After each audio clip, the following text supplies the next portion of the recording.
നിയമ ഭേദഗതിക്കെതിരെ എതിർപ്പ് പ്രകടമാക്കി പ്രതിപക്ഷവും. പ്രതിപക്ഷ നേതാവ് വി ഡി സതീശൻ ഇക്കാര്യത്തിൽ മുഖ്യമന്ത്രിക്ക് കത്ത് നൽകി. UGC നിയമ ഭേദഗതിക്കെതിരെ നിയമസഭാ പ്രമേയം പാസാക്കണമെന്നാണ് പ്രതിപക്ഷ നേതാവിന്റെ ആവശ്യം. രാജ്യത്തെ സർവകലാശാലകളിൽ VC-മാരെയും അധ്യാപകരെയും അക്കാദമിക് സ്റ്റാഫിനെയും നിയമിക്കുന്നതുമായി ബന്ധപ്പെട്ട UGC നിയമ ഭേദഗതിയെ എതിർത്തുകൊണ്ട് മുഖ്യമന്ത്രിയും CPM പോളിറ്റ് ബ്യൂറോയും ആദ്യമേ രംഗത്തെത്തിയിരുന്നു.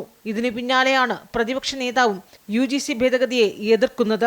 VC-മാരെ നിയമിക്കാനുള്ള സെർച്ച് കമ്മിറ്റി ചെയർമാനെ അടക്കം നിയമിക്കാനുള്ള അധികാരം ചാൻസലറിൽ നിക്ഷിപ്തമാക്കുന്ന ഭേദഗതിയെ ശക്തമായി എതിർക്കണമെന്ന് പ്രതിപക്ഷ നേതാവ് ചൂണ്ടിക്കാട്ടുന്നു. നിയമം പ്രാബല്യത്തിലായാൽ കേന്ദ്രം ഭരിക്കുന്ന BJP സർക്കാരിന്റെ പ്രതിനിധികൾ കേരളത്തിൽ VC-മാരായി നിയമിതരാകുമെന്നും അത് ഉന്നത വിദ്യാഭ്യാസ മേഖലയിലെ പ്രതിസന്ധിക്ക് ആക്കം കൂട്ടുമെന്നും പ്രതിപക്ഷ നേതാവ് പറയുന്നു. വരുന്ന നിയമസഭാ സമ്മേളനത്തിൽ ഭേദഗതിക്കെതിരെ പ്രമേയം പാസാക്കണമെന്ന് കത്തിൽ ആവശ്യപ്പെടുന്നു. അതേസമയം ആരിഫ് മുഹമ്മദ് ഖാൻ ഗവർണറായിരിക്കെ ചാൻസലർക്ക് സെർച്ച് കമ്മിറ്റിയിലുള്ള പരമാധികാരം കുറയ്ക്കുന്ന സർവകലാശാല നിയമ ഭേദഗതി സർക്കാർ കൊണ്ടുവന്നപ്പോൾ നിയമസഭയിൽ എതിർത്തവരാണ് പ്രതിപക്ഷം.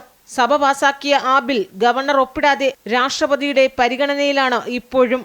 എന്നാൽ ചാൻസലർക്ക് കൂടുതൽ അധികാരം നൽകുന്ന UGC ഭേദഗതി നിയമം കേന്ദ്രം കൊണ്ടുവരാനൊരുങ്ങുമ്പോൾ അതിനെ എതിർക്കാൻ സർക്കാരിനൊപ്പം പ്രതിപക്ഷം നിലകൊള്ളുകയാണ്. അമൃത ന്യൂസ്, തിരുവനന്തപുരം.